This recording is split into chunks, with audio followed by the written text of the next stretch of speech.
其實我覺得每個人一生裏面都會遇見屬於佢自己嘅高小文。你呢？你嘅高小文出現咗未啊？即係嗰個你唔知點解自己會更鍾意佢，你唔知點解自己會錯過咗佢，最後你唔知點解就算一切都好啦，你都會愛佢一世嘅嗰個人。佢出現咗未啊？如果出現咗，你就會知原來你都係陳浩然。嗰晚佢車咗我返屋企，我坐返頭盔佢嗰陣，佢同我講，我就喺呢度放低你啦。我點一點頭，同佢講，多謝你陳浩然，多謝你喺我嘅人生出現。嗰晚返到屋企，我冇作狠。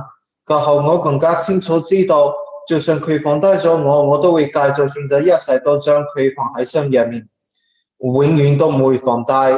因為有啲人只要喺心入面就已經好足夠啦。